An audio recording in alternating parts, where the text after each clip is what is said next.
Thanks for coming, everyone. I'd like to introduce Toby Terry from Gas Standards and Safety. Toby's one of the inspectors. He'd just like to say a few words and give a bit of an overview of what gas safety does and where they can help us all stay safe working around infrastructure. Toby.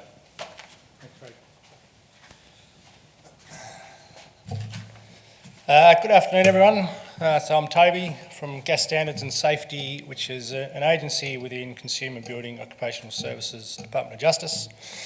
We are the technical regulator for the gas industry in Tasmania. So we ultimately monitor the activities associated with pipeline all the way down to appliances and occupational licensing, gas fitters and trades alike. We perform the many activities including enforcement of the Gas Safety Act and the regulations. We conduct investigations into breaches of the legislation and requirements around the Gas Safety Act and gas safety regulations for working in the vicinity of gas infrastructure and pipeline easements. If you consider the pipelines in Tasmania operate at around 15,000 kPa and 2,000 PSI, you can hopefully appreciate that the information you receive today will not only help protect the gas assets, but minimise the risk to you and your workers. Despite the largest risk, these issues also impact businesses, people's homes and other infrastructure in the vicinity. As you can see, it's not just about the incidents, it's much broader implications.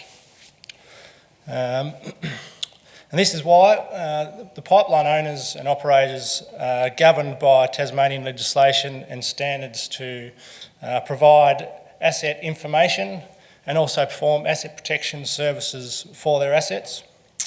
Pipeline owners are required to control works in close proximity to their assets and provide the public with detailed information on the location of assets. This information is provided through the Dial Before You Dig service. This information not only provides asset location details, but also explains how to conduct work activities in the general area. Gas asset owners take this responsibility very serious and in most, if not all cases, also offer a free location and standover service. In effect, pipeline owners are given the responsibility of protecting you and the broader community. Yet the mitigation available to these businesses relies on you doing the right thing. Unfortunately, GSS, through ongoing investigations, identify that Dial Before You Dig is not always used to its full potential, or as it should be. We find ourselves investigating incidents or near misses, which in most cases are preventable. In some cases, people who engage and use the Dial Before You Dig service will not read them and the content and do not follow the individual asset owner's information requirements. In some cases, they have assumed their own knowledge, experience or ability to perform excavation works provides them adequate levels of protection. Hopefully you will appreciate listening to today's presenters that this is not the case. Other incidents involve business system failures. Planning staff have completed Dial Before You Dig and developed work packs for field staff. These work packs do not include the full Dial Before You Dig responses, resulting in incidents and encroachments, because field staff were not aware of gas entity requirements. Systems must ensure that those in the field have all the information they need to complete a job safely and compliantly. In some cases, people just chose not to engage Dial Before You Dig or that of the asset owners at all. In my role, there are things that keep me awake at night, and some of those are the fear of a fatality resulting from somebody not following the rules and damaging a gas pipeline. The frustration that there are essentially simple systems in place, including Dial Before You Dig, to ensure safe excavations near gas pipelines. However, there are those that are, for whatever reason, choose to ignore or not to implement these systems. I'm no doubt biased, but I cannot see any job is more important than ensuring your workers and the public's safety. For that reason, all cases mentioned before are backed by the fact that they are a breach of the legislation.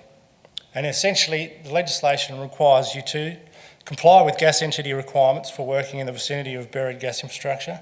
This means engaging Dial Before You Dig, reading, understanding and following the Dial Before You Dig response provided by the gas entities. Contact the asset owner or operator and receive authorisation and instruction on how to proceed with work in the vicinity of live gas infrastructure. Not doing this, at a minimum, is a finable offence. If deemed significant enough, or there is a threat of reoffending, then prosecution will be pursued in court. You should also note that if an offence is proven, that it is not just those that undertook the excavation works that are in breach, but also the person or business that instructed them to perform the work illegally. Hopefully we will never find out ourselves in this situation, and the next speakers will provide more detail on how to avoid this. Thank you.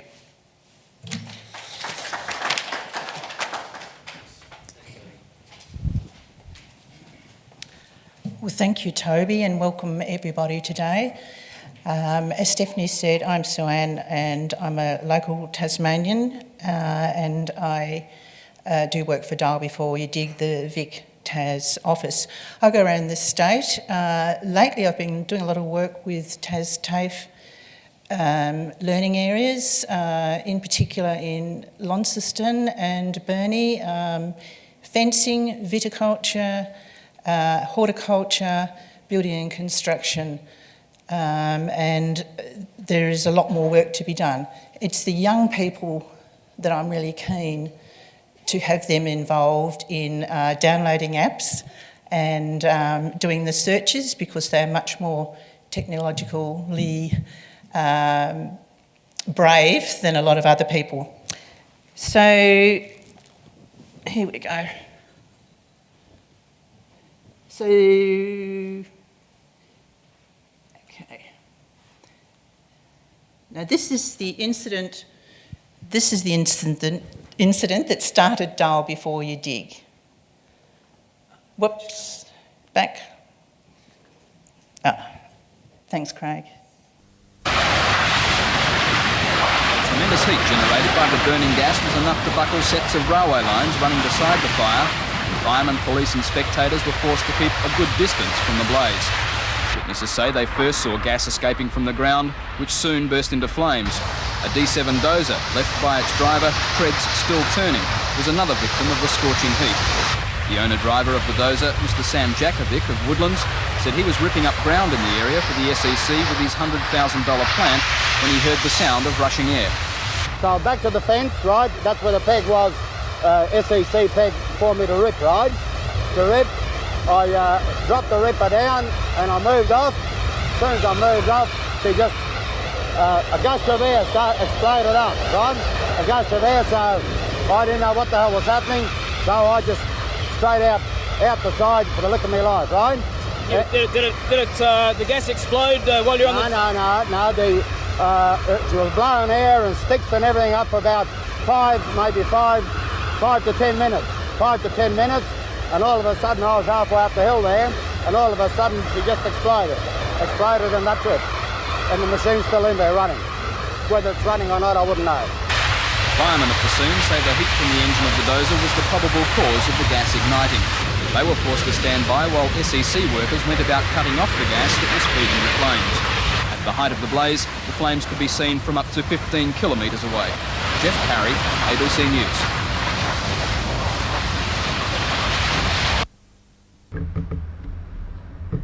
So that's how it all started back in 1984, and it's now called Dial Before You Dig, and it's a national organisation. Here in Tasmania, the WorkSafe Code of Practice for excavation work states that before directing or allowing work to start, a person with management or control of the workplace must take all reasonable steps to get current information about underground essential services in the areas at the workplace where the excavation work is to be carried out. And that's where Dial Before You Dig comes in.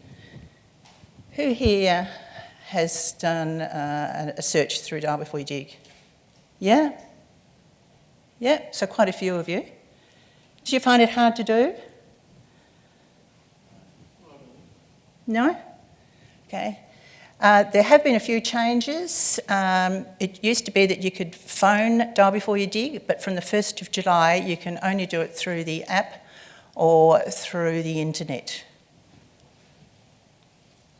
It's a free inquiry, free service as well. So in every case, a die before you dig application must be requested and a response received before work commences. We suggest that you leave 2 business days, but it doesn't usually take that long.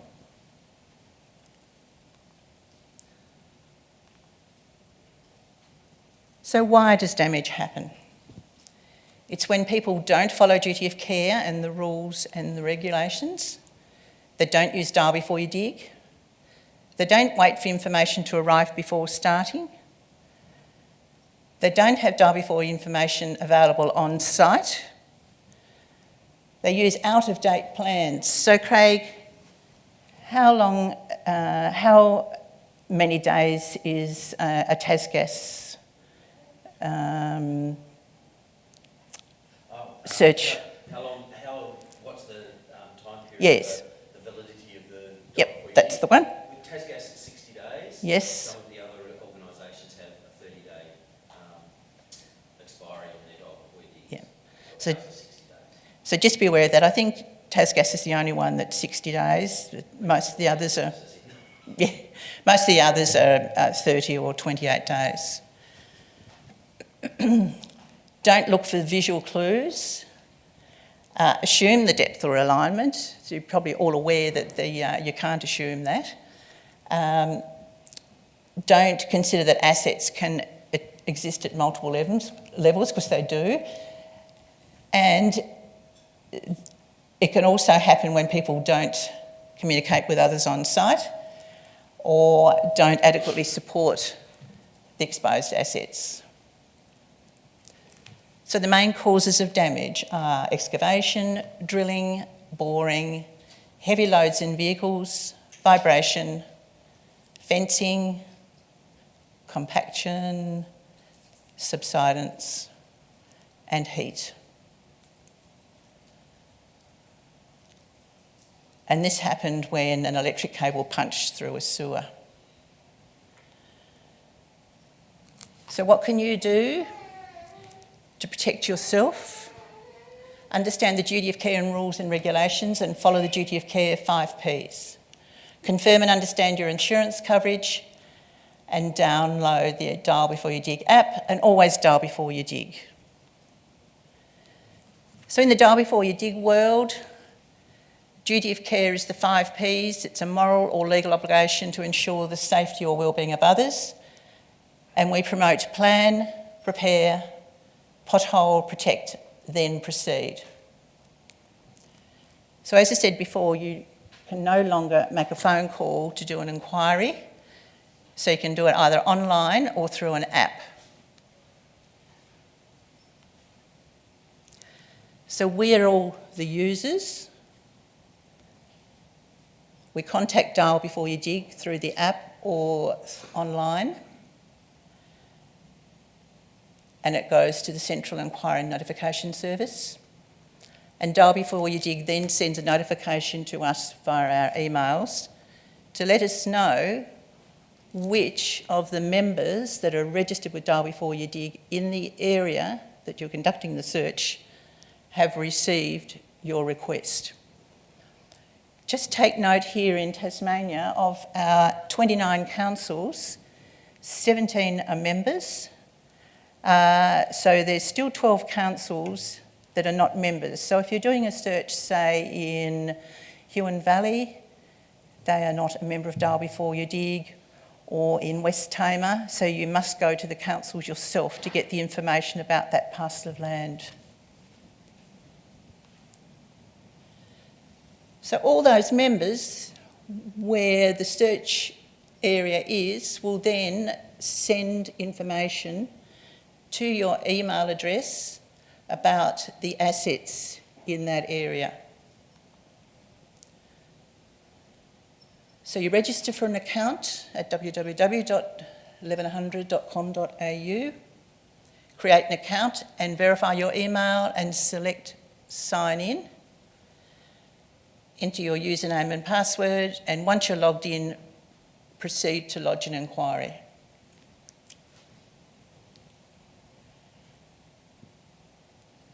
So this has all changed. This is a whole new system. So if you haven't conducted a search since the 1st of July, just take note that it will be different. So you select Lodge New Inquiry and you draw that site area. I always make it larger than smaller so that you get more information. Now this is really important here. I was doing some work for a building designer and they were doing the search criteria, they did design. So once you do that, there's not enough options that come up here. And also you'll find some of the asset owners actually charge for information. So if you do it just under excavation and manual, because you have to pothole anyway when you're doing your pre-work at site. So just go through the drop downs and do manual excavation and then fill in all the other fields. Stop me at any time if anybody has any questions. So confirm your project dates, so allow at least 2 business days, activity type, and press continue. Complete the final details about your job and lodge your inquiry. This takes roughly 5 minutes.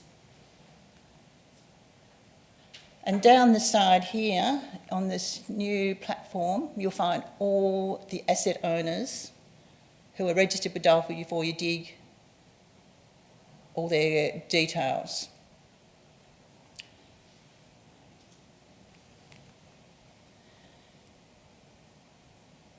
This sheet will be emailed to your email address, giving you all the details of this search. So reading plans. Why wouldn't you read your plans off here? Too small.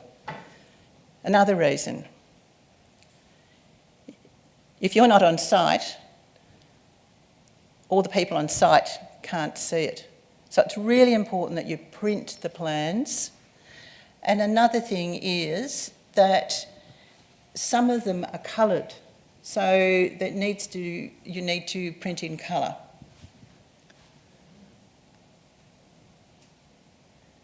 So gas and electricity plans are colour coded.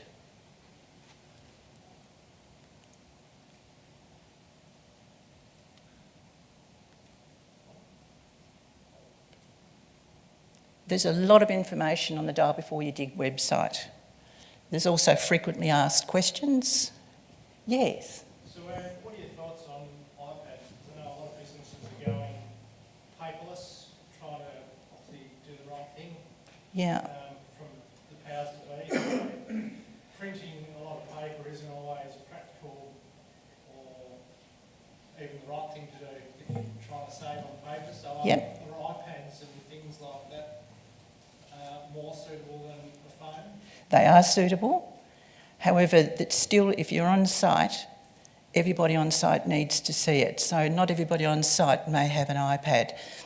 So it depends on your business model. If everybody on site has an iPad, and they would then need all the details of that job.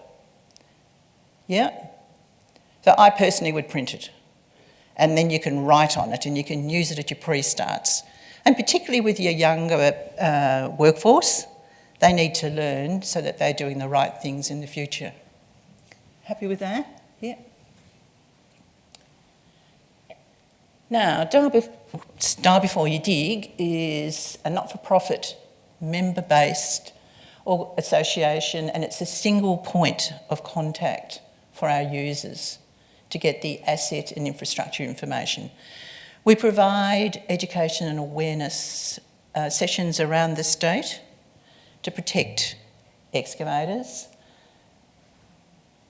and other people that they don't get injured. And it's a free national communication service. Here in Tasmania, as I said before, we have 17 local government areas that are members. There's also state growth. You'll find if you do a search around this area, for instance, the traffic lights will come up because they're registered. And also Dipipwi.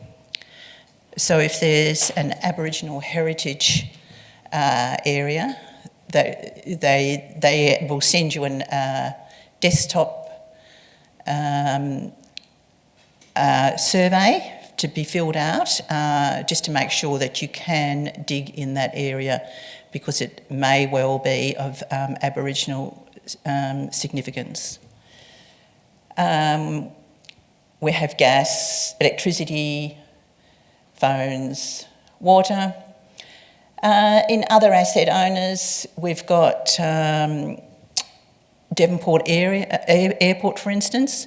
Woolnorth's just joined. And we've got places like the HIA and Master Builders. And that's it. Thanks, Sue. That's okay. Just a quick swap of the microphone. Unplug.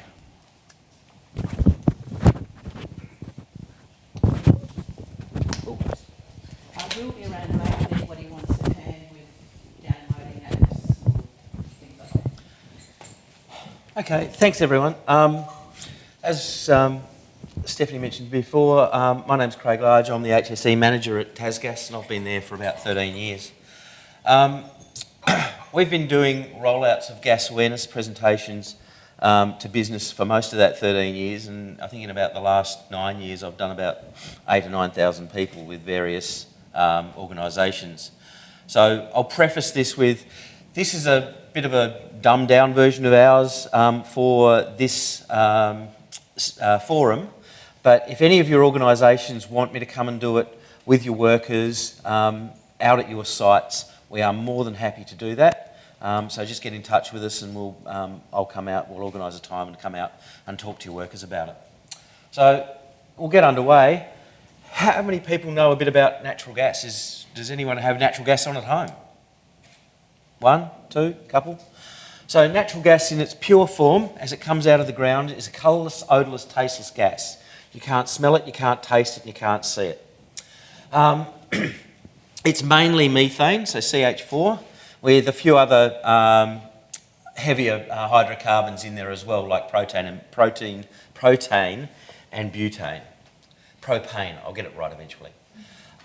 It's formed over the millions of years by the decomposition of organic matter, so ancient forests and dinosaurs turning into coal, oil and gas reserves. Unlike many other fossil fuels, it's lighter than air, so rather than it pooling and flowing down drains and collecting in low places and causing a hazard like that, it will rise up and dissipate fairly easily. Okay? The problem then becomes if it gets stuck in a roof space or something, and then we have to make sure that we ventilate appropriately. As I said at the start, it's a colourless, odourless and tasteless gas. So what we have to do is we have to add something to it to make it smellable so people can understand that it's about. That substance is called mercaptan. It's an extremely smelly substance. We add it in, well, it is added to our gas in very small amounts, around 3 to 5 parts per million. And that enables most people to detect it down as low as 1% gas in air, which is quite a lower level. And in fact, it's about 5 times less than is the explosive limit. The reason mercaptan's in there is because in the late 30s, there was a school in Texas in America that was using unodorised gas or green gas from a plant next door to run their boilers and other bits and pieces. At some stage during that process, there's been a fracture in one of the pipes, gas has leaked into the structure and 300 people were killed. So as a result of that, America, Canada and a few other organisations and countries got together and said, how do we make this stuff safer? So what they did, they started adding mercaptan to it. And now, everybody would have smelt LPG, the smell you get from LPG, same smell, virtually, okay? A lot of people say, oh, that smells like rotten cabbage or something like that, to me it smells like gas, but maybe it's because I've been in the industry for too long. The other thing with natural gas is its flammable range. Okay, so unlike some other gases, everyone's talking about hydrogen at the moment. Hydrogen has a really big explosive range. The explosive range for hydrogen is 4.5 to 74%. So it doesn't matter whether you've got a tiny amount or a lot, it's going to be explosive in that range. Okay? Same with acetylene. It's almost its entire range that's explosive. Natural gas, or methane, is only explosive in that 5 to 15% gas in air range. Okay? Anything less than 5% gas in air, it's too lean to burn. Anything above 15%, it's too rich to burn. So it's like in your car, if you're a bit of an old car nut like me and have got a car with a carburettor, if you flood the car, there's too much fuel in there, not enough air, and the car won't run. So what that means for us, if there's a gas leak, is that what's going to happen is that you've got a gas pipe here with a leak, okay, and what sort of concentration do you reckon we're getting of gas down there? Lots, 100%, virtually. It's not going to be explosive until that gas cloud makes its way out to that 15 to 5% sweet spot. So the leading edge of the gas cloud is going to be where there's a problem.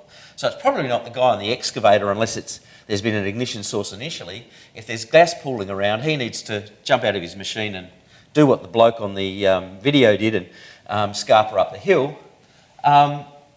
It's going to be an old mate down the road that's going, oh, what's going on there then? And lights his smoke. And that's where you can have a fire, an explosion and a flashback. Does that make sense to everyone? Cool. So, that's a bit about what natural gas is. Where is it? Well, in Tasmania, we've got a number of discrete networks, but there's also a way of getting the gas to each of those networks. So, from Longford in Victoria, across Bass Strait to north of Bell Bay, there's the Tasmanian Gas Pipeline. That's owned by an organisation called Palisades, and that is a high-pressure pipeline that runs all the way down there, all the way up to Port Ladder and all the way down to Brighton. That runs at, as I said, high pressure, so anything from 10,000 to 15,000 kPa. How does that relate to something that is understandable, those sort of big numbers? Well, you've got about 220 kPa in your car tyres, so 15,000 is a lot.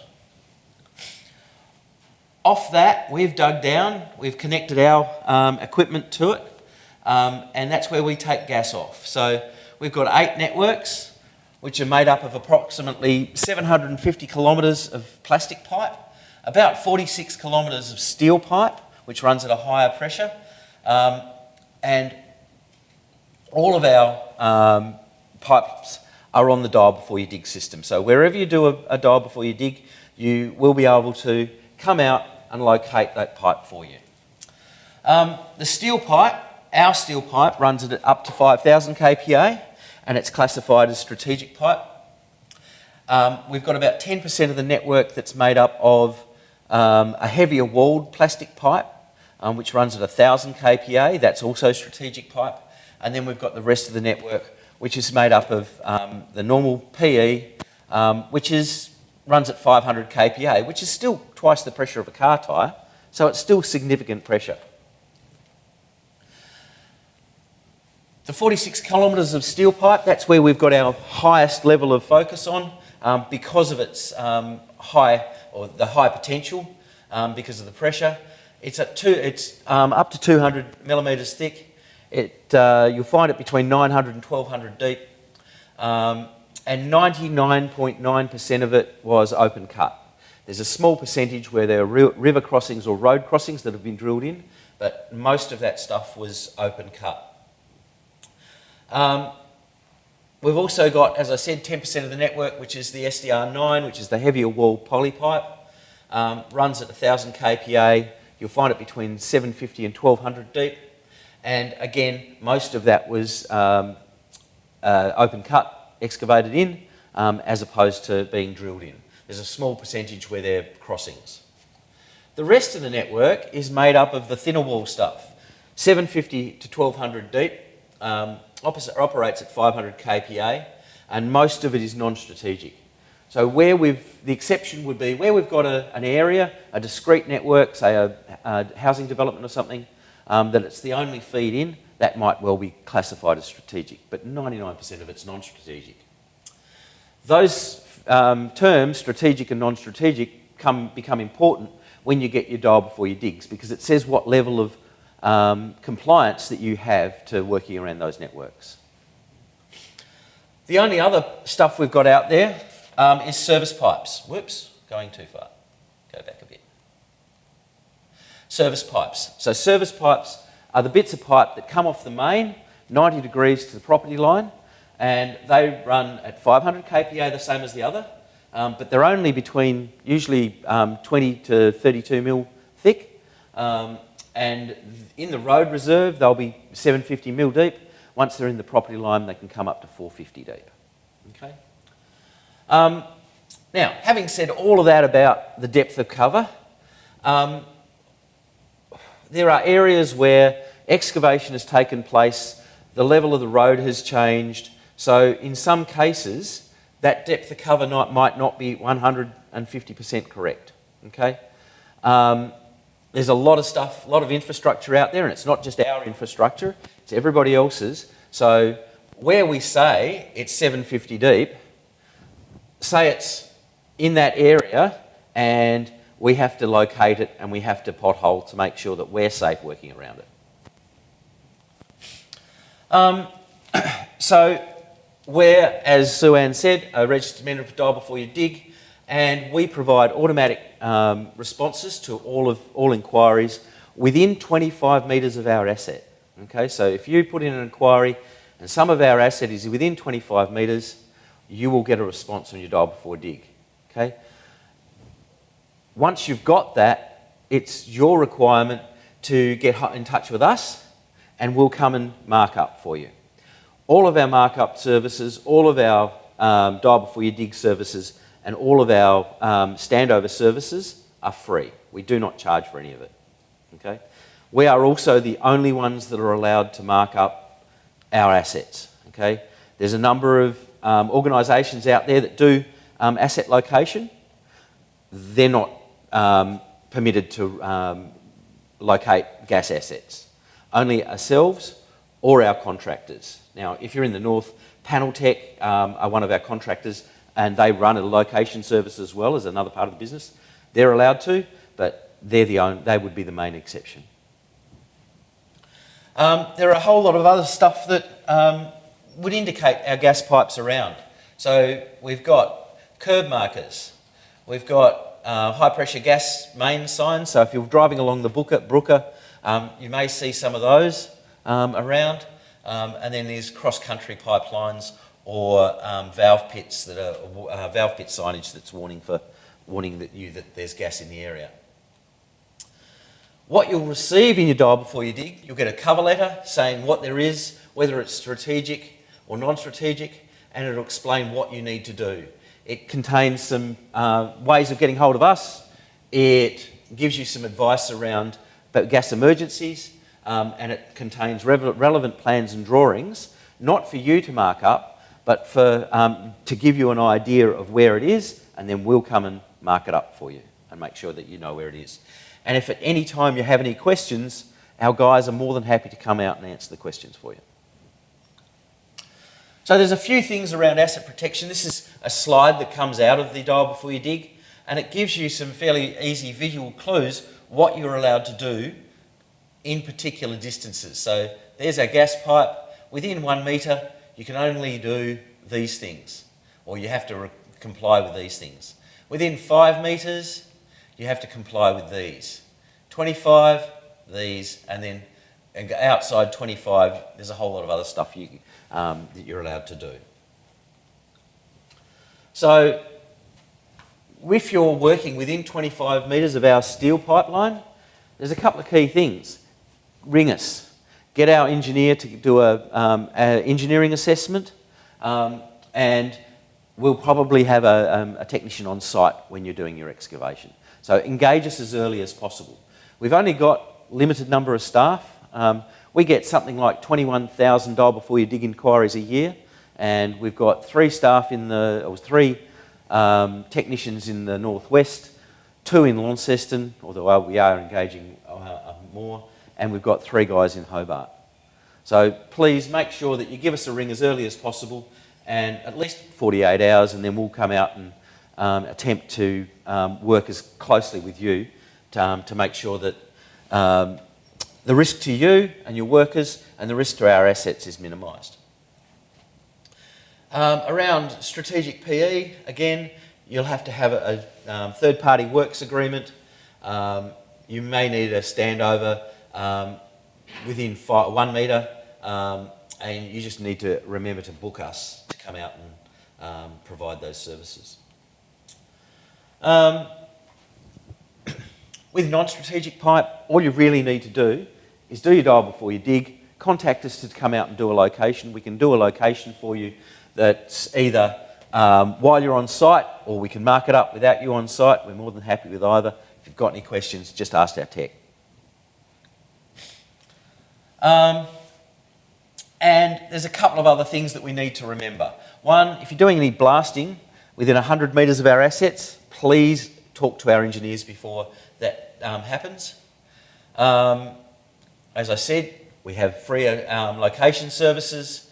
Under no circumstances should you do excavation, boring or drilling within 1 metre of our pipes without one of our people on site.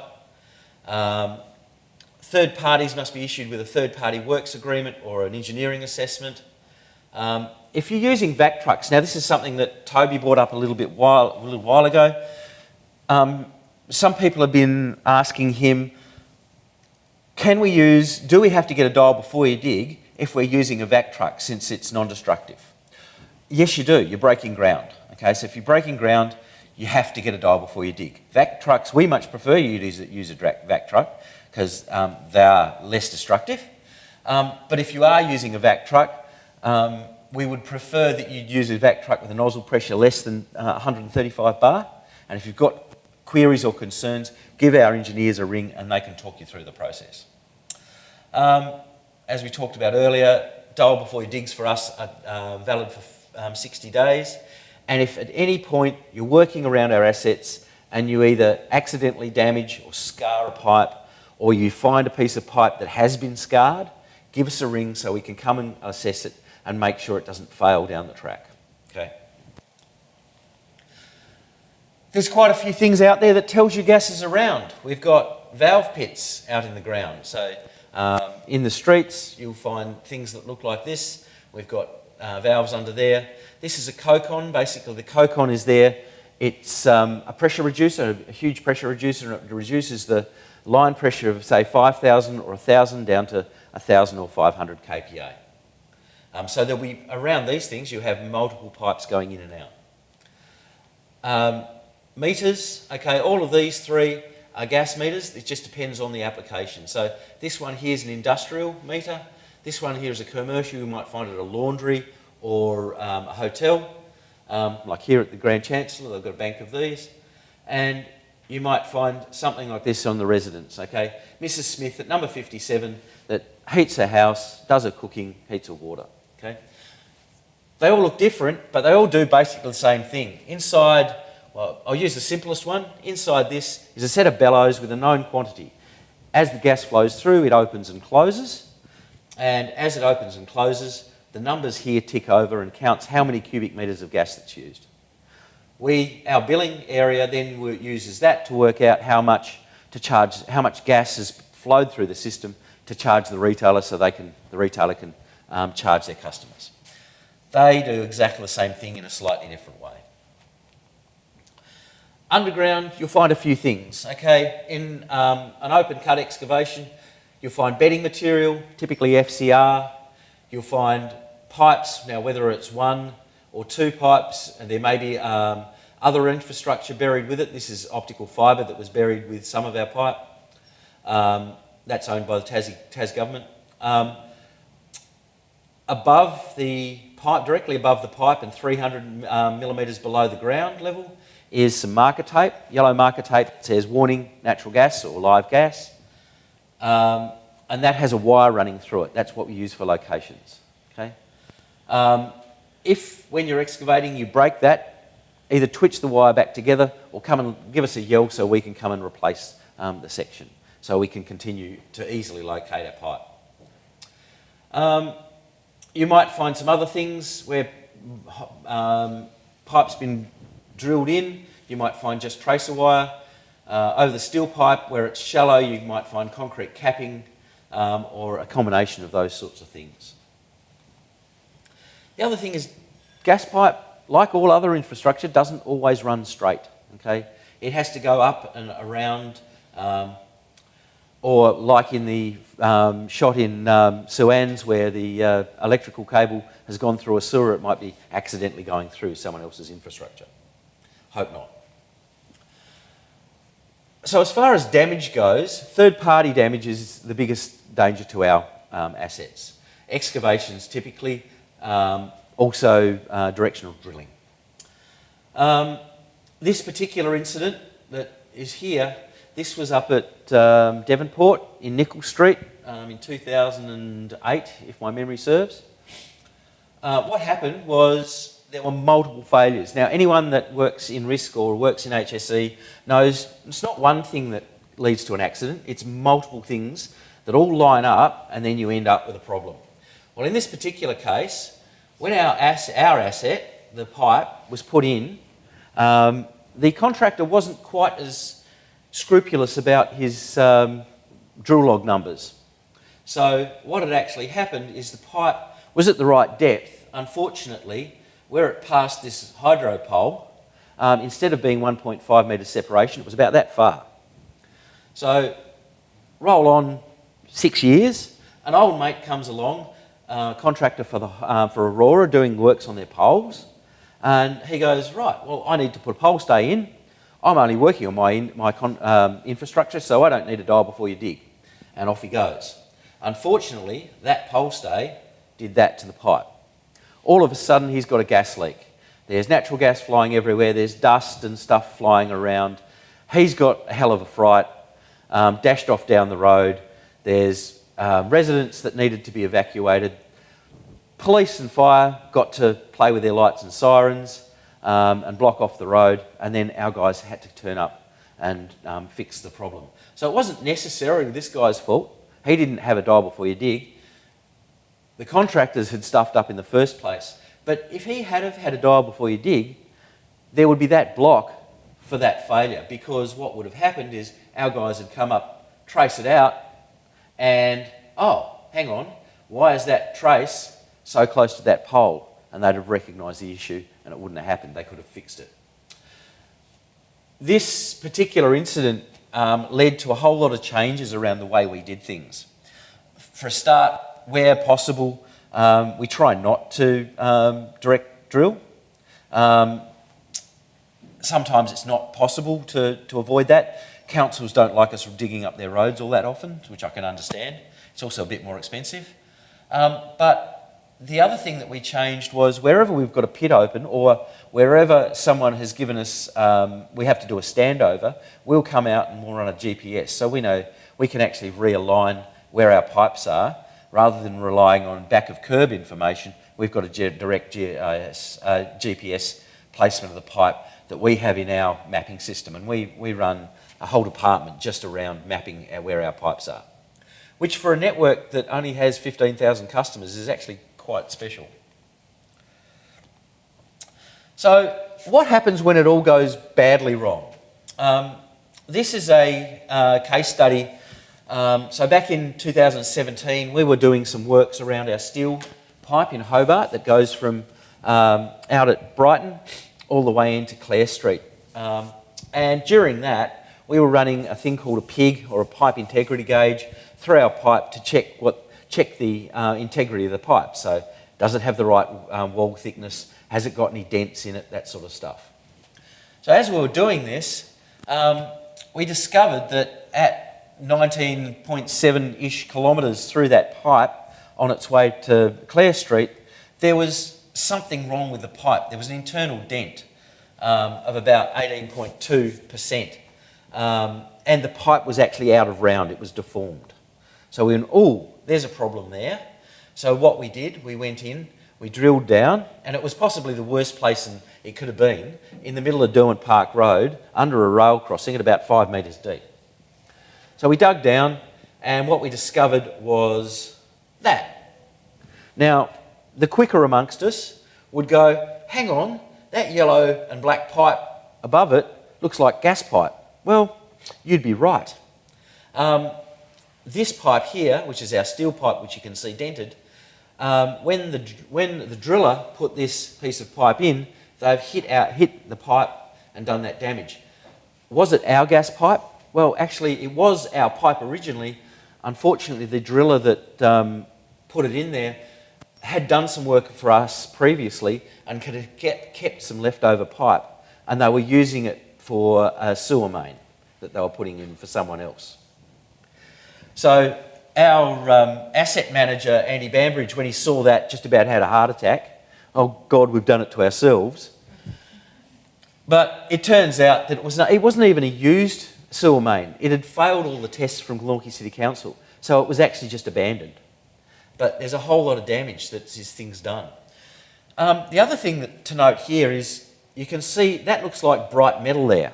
It is bright metal. That's because we run a cathodic protection system on all of our steel pipes, so it doesn't rust.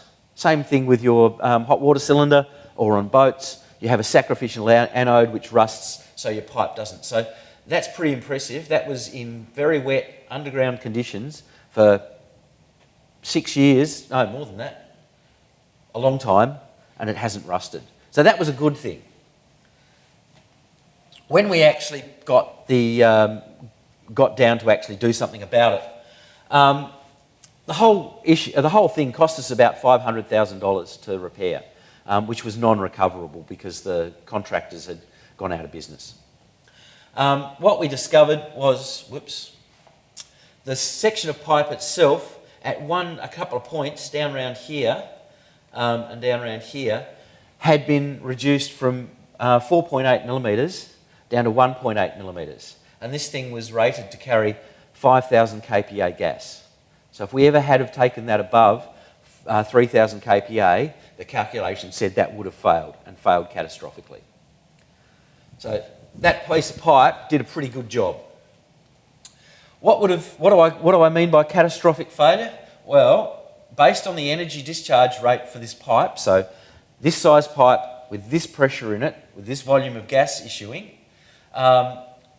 you've got to see some lines here. So the orange lines at the outside indicate a energy release of around 4.7 kilowatts per metre. In layman's terms, that means that anyone within that area for 30 seconds, and you can see how big the area is likely to get second-degree burns. The red lines indicate an energy release rate of 12.6, and that is likely to be a fatality within 30 seconds. Okay? So if this had have failed, the results would have been catastrophic. You've got a lot of infrastructure around here. You've got BOC gases, you've got Harvey Norman, you've got beacon lighting, you've got a whole lot of traffic running up and down that road, one of the busiest roads in Moona. It would have been pretty unpleasant. So what we've ended up with is a whole lot of consequences, potentially. This would have made world news. You've seen pipeline explosions in the States. This would have been a similar sort of concept. So we do a whole lot of things to prevent that, try and prevent that happening. These sessions are one of them. And as I said, I'm more than happy to come out to your individual organisations and run them for you. You get a pretty certificate with my signature on it, you know, something for the wall. But we run pipeline patrols across our steel pipelines. We engage with the councils around pipeline planning corridors, the dial before you dig process, free locations, all the signage. So all of these sorts of things lead to help you to remain safe around natural gas. Finally, what happens if there is an incident? Okay, so if you do have a problem, the first thing is don't panic. Move away from the area. If you can smell strong natural gas, you're too close. Move upwind, move away. Okay? ring 180-2111. Put it in your phones, 180-2111, which is our gas hotline. It's manned 24/7, and you'll get specialist advice on what to do. They'll call out a technician or a response crew, and they'll be there typically within 30 minutes. If depending on what the issue is, it might be a bit longer, but typically 30 minutes within urban areas, rural areas up to 45 minutes. Try and stay away on the plastic pipelines rather. Keep away, exclusion zone of around 100 metres upwind, 250 metres upwind on the steel. How are you going to know the difference? You're not. So 250 metres is a good place to be. Once our guys turn up, they'll assess the situation. They'll put some stuff into place to stop the leak.